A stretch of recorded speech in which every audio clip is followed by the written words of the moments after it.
ਗੱਲ ਕਰੀਏ ਦੁਨੀਆ ਦੇ ਵਿੱਚ ਪਹਿਲੀ ਤਰ੍ਹਾਂ ਦਾ ਆਪਣੀ ਤਰ੍ਹਾਂ ਦਾ ਜਿਹੜਾ ਇੱਕ ਬੈਨ ਸੋਸ਼ਲ ਮੀਡੀਆ ਅਕਾਊਂਟਸ ਦੇ ਉੱਤੇ ਉਹ ਸਾਹਮਣੇ ਆਇਆ ਆ। ਆਸਟ੍ਰੇਲੀਆ ਪਹਿਲਾ ਮੁਲਕ ਬਣਿਆ ਆ ਜਿਨ੍ਹਾਂ ਨੇ 16 ਸਾਲ ਤੋਂ ਘੱਟ ਉਮਰ ਦੇ ਬੱਚਿਆਂ ਦੇ ਲਈ ਸੋਸ਼ਲ ਮੀਡੀਆ ਬੈਨ ਉਸ ਦੀ ਸ਼ੁਰੂਆਤ ਕਰ ਦਿੱਤੀ ਆ। ਕੁਝ ਮਹੀਨੇ ਪਹਿਲਾਂ ਆਸਟ੍ਰੇਲੀਆ ਦੇ ਵਿੱਚ ਇਹ ਦੁਨੀਆ ਦੇ ਵਿੱਚ ਆਪਣੀ ਤਰ੍ਹਾਂ ਦਾ ਪਹਿਲਾ ਜਿਹੜਾ ਲੈਜਿਸਲੇਸ਼ਨ ਆ ਉਹ ਪਾਸ ਕੀਤਾ ਗਿਆ ਸੀ, ਉਸ ਨੂੰ ਅਪਰੂਵ ਕੀਤਾ ਸੀ ਉੱਥੋਂ ਦੇ ਲਾਅ ਮੇਕਰਸ ਨੇ।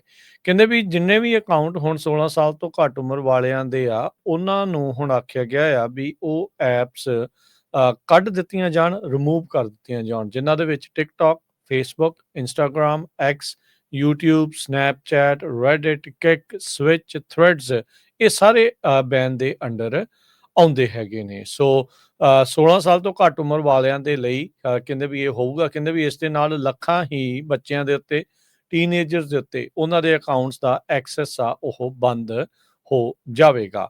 ਕਹਿੰਦੇ ਵੀ ਜਿਹੜੇ ਪਲੇਟਫਾਰਮ ਇਹ ਕੰਪਲਾਈ ਨਹੀਂ ਕਰਨਗੇ, ਸਰਕਾਰ ਦੇ ਇਸ ਆਦੇਸ਼ ਦੇ ਇਸ ਕਾਨੂੰਨ ਦੀ ਪਾਲਣਾ ਨਹੀਂ ਕਰਨਗੇ, ਤਾਂ ਉਹਨਾਂ ਨੂੰ $49 ਮਿਲੀਅਨ ਦਾ ਜਿਹੜਾ ਜੁਰਮਾਨਾ ਆ ਉਹ ਕੀਤਾ ਜਾ ਸਕਦਾ ਹੈਗਾ ਆ। ਇਹ ਜਿਹੜੀ ਆਸਟ੍ਰੇਲੀਆ ਨੇ ਇਹ ਕਦਮ ਇਸੇ ਲਈ ਜਿਹੜਾ ਉਹ ਚੁੱਕਿਆ ਸੀਗਾ। ਉਹ ਕਹਿੰਦੇ ਵੀ ਬੱਚਿਆਂ ਦੇ ਉੱਤੇ ਸੋਸ਼ਲ ਮੀਡੀਆ ਦਾ ਬਹੁਤ ਭੈੜਾ ਮੰਦਾ ਅਸਰ ਹੋ ਰਿਹਾ ਆ, ਜਿਸ ਕਰਕੇ ਇਸ ਨੂੰ ਰੋਕਿਆ ਜਾਣਾ ਚਾਹੀਦਾ ਆ। ਈ ਸੇਫਟੀ ਕਮਿਸ਼ਨਰ ਉੱਥੇ ਦੇ ਜਿਹੜੇ ਜੂਲੀ ਇਨਮਾਨ ਗ੍ਰੈਂਟ ਆ, ਉਹਨਾਂ ਨੇ ਕਿਹਾ ਵੀ ਜਿੰਨੇ ਵੀ ਪਲੇਟਫਾਰਮਸ ਲਿਸਟਡ ਆ ਉਹ ਐਕਸ ਤੋਂ ਇਲਾਵਾ ਉਹ ਬਾਕੀਆਂ ਨੇ ਸਾਰਿਆਂ ਨੇ ਕਨਫਰਮ ਕਰ ਦਿੱਤਾ ਆ ਵੀ ਅਸੀਂ ਇਸ ਬੈਨ ਦੇ ਨਾਲ ਤੁਹਾਡੇ ਦੁਆਰਾ ਲਗਾਏ ਗਏ ਇਸ ਬੈਨ ਨੂੰ 16 ਸਾਲ ਤੋਂ ਘੱਟ ਉਮਰ ਵਾਲਿਆਂ ਦੇ ਨਾਲ ਉਸ ਦੇ ਨਾਲ ਕੰਪਲਾਈ ਕਰਾਂਗੇ। ਬਲੂ ਸਕਾਈ ਇੱਕ ਐਕਸ ਦਾ ਜਿਹੜਾ ਅਲਟਰਨੇਟਿਵ ਹੈਗਾ ਆ, ਉਹਨਾਂ ਨੇ ਵੀ ਅਨਾਉਂਸ ਕਰ ਦਿੱਤਾ ਵੀ ਸਾਨੂੰ ਅਜੇ ਤੁਸੀਂ ਇਸ ਦੇ ਵਿੱਚ ਪਲੇਟਫਾਰਮ ਨੂੰ ਰੱਖਿਆ ਵੀ ਨਹੀਂ ਆ, ਪਰ ਫਿਰ ਵੀ ਉਸ ਦੇ 16 ਸਾਲ ਤੋਂ ਘੱਟ ਉਮਰ ਵਾਲਿਆਂ ਦੇ ਲਈ ਉਹਨਾਂ ਨੇ ਪਹਿਲਾਂ ਹੀ ਬੈਨ ਲਾ ਦਿੱਤਾ ਹੈਗਾ। 50,000 ਤੋਂ ਘੱਟ ਤਾਂ ਉਹਨਾਂ ਦੇ ਉੱਥੇ ਯੂਜ਼ਰਸ ਹੈਗੇ ਨੇ ਆਸਟ੍ਰੇਲੀਆ ਦੇ ਵਿੱਚ।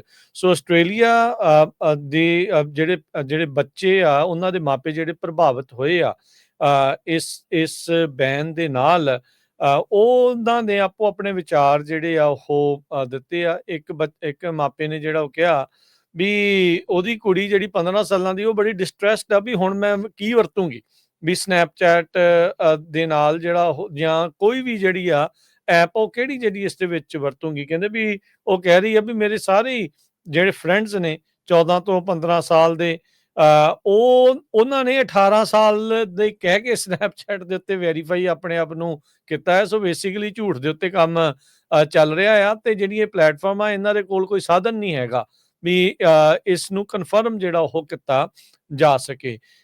ਉਹ ਕਹਿੰਦੇ ਵੀ ਉਹਦੇ ਫਰੈਂਡਸ ਤਾਂ ਸਨੈਪਚੈਟ ਵਰਤੀ ਜਾ ਰਹੇ ਆ, ਟਾਕ ਕਰ ਰਹੇ ਆ, ਸੋਸ਼ਲ ਇਵੈਂਟ ਆਰਗੇਨਾਈਜ਼ ਕਰ ਰਹੇ ਆ, ਤੇ ਉਹਨੂੰ ਲੱਗੂਗਾ ਵੀ ਹੁਣ ਇਸ ਪੂਰੇ ਕਾਰਜ ਦੇ ਵਿੱਚੋਂ ਉਹ ਬਾਹਰ ਰਹਿ ਚੁੱਕੀ ਹੈਗੀ ਆ।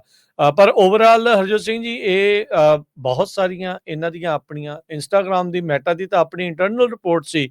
ਉਹਨਾਂ ਨੇ ਤਾਂ ਇਹ ਕਨਫਰਮ ਕੀਤਾ ਸੀਗਾ ਵੀ ਇੰਸਟਾਗ੍ਰਾਮ ਦੇ ਨਾਲ ਜਿਹੜੀਆਂ ਟੀਨੇਜਰ ਲੜਕੀਆਂ ਆ, ਉਹਨਾਂ ਦੇ ਦਿਮਾਗ ਦੇ ਉੱਤੇ ਬਹੁਤ ਭੈੜਾ ਅਸਰ ਪੈਂਦਾ ਆ।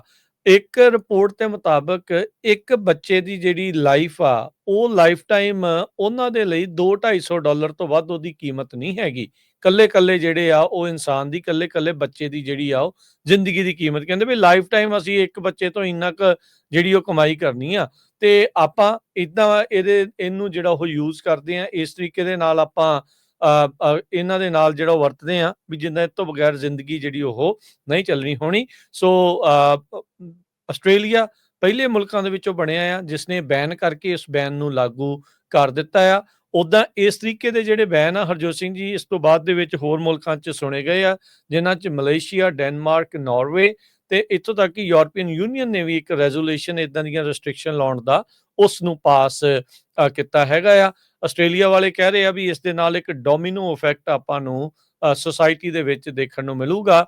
ਸੋ ਕਹਿੰਦੇ ਵੀ ਉਮੀਦ ਕਰਦੇ ਆ ਵੀ ਇਹਨਾਂ ਬੱਚਿਆਂ ਨੂੰ ਇਸ ਭੈੜੇ ਸੋਸ਼ਲ ਮੀਡੀਆ ਤੋਂ, ਜਿਹਦੇ ਨਾਲ ਉਹਨਾਂ ਦੀ ਮਾਨਸਿਕ ਸਥਿਤੀ ਤੇ ਓਵਰਆਲ ਸੁਸਾਇਟੀ ਦਾ ਨਿਘਾਰ ਹੋ ਰਿਹਾ ਆ, ਉਸ ਦੇ ਵਿੱਚ ਅਸਰ ਪਵੇ। ਆਸਟ੍ਰੇਲੀਆ ਦੇ ਪ੍ਰਾਈਮ ਮਿਨਿਸਟਰ ਐਂਥਨੀ ਅਲਬਨੀਜ਼ ਨੇ ਇਹ ਕਿਹਾ ਆ ਵੀ ਇੱਕ ਓਪੀਨੀਅਨ ਪੀਸ ਉਹਨਾਂ ਨੇ ਸੰਡੇ ਵਾਲੇ ਪੇਪਰ 'ਚ ਲਿਖਿਆ। ਕਹਿੰਦੇ ਵੀ ਸ਼ੁਰੂਆਤ ਤੋਂ ਹੀ ਆਪਾਂ ਐਕਨੋਲੇਜ ਕਰ ਰਹੇ ਹਾਂ ਇਹ ਜਿਹੜੀ ਪ੍ਰੋਸੈਸ ਆ 100% ਪਰਫੈਕਟ ਨਹੀਂ ਹੈਗੀ, ਪਰ ਜਿਹੜਾ ਲਾ ਆ ਉਹ 100% ਕਲੀਅਰ ਆ, ਮੈਸੇਜ ਦੇ ਰਿਹਾ ਵੀ ਆਸਟ੍ਰੇਲੀਆ ਨੇ ਜਿਸ ਤਰ੍ਹਾਂ ਲੀਗਲ ਡਰਿੰਕਿੰਗ ਏਜ 18 ਤੇ ਰੱਖੀ ਸੀ, ਤੇ ਉਸੇ ਤਰ੍ਹਾਂ ਅਸੀਂ ਇਹ ਕਲੀਅਰਲੀ ਇਸ ਨੂੰ ਲਾਗੂ ਕਰਨ ਜਾ ਰਹੇ ਹਾਂ। ਮਿਲੀਅਨਸ ਆਫ ਡਾਲਰ ਜਿਹੜਾ ਆ ਫਾਈਨ ਕੀਤਾ ਜਾਊਗਾ। ਹੁਣ ਇਹ up to the social media companies ਹੋਊਗਾ ਵੀ ਉਹ ਕਿਸ ਤਰ੍ਹਾਂ ਵੈਰੀਫਾਈ ਕਰਦੀਆਂ ਹੈਗੀਆਂ ਡਾਕੂਮੈਂਟਸ। ਸੋ ਬਾਕੀ ਦੇ ਕੁਝ ਮੁਲਕਾਂ ਨੇ ਵੀ ਆਲਰੇਡੀ ਜਿਹੜੀ ਆ ਉਹ ਟਰਾਈ ਕਰ ਰਹੇ ਆ, ਜਾਂ ਤਾਂ ਕਿ ਜਿਹੜਾ ਬੈਨ ਕੀਤਾ ਜਾਵੇ। ਮਲੇਸ਼ੀਆ, ਡੈਨਮਾਰਕ, ਨਾਰਵੇ, ਇਹਦੇ ਜਿਹੜੇ ਮੁਲਕ ਆ ਇਹ ਅੱਗੇ ਲੱਗੇ ਹੋਏ ਆ ਵੀ ਹਾਂ ਅਸੀਂ ਵੀ ਇਹੀ ਕੋਸ਼ਿਸ਼ ਕਰਨ ਜਾ ਰਹੇ ਹਾਂ। ਜੀ ਬਿਲਕੁਲ। ਜੀ।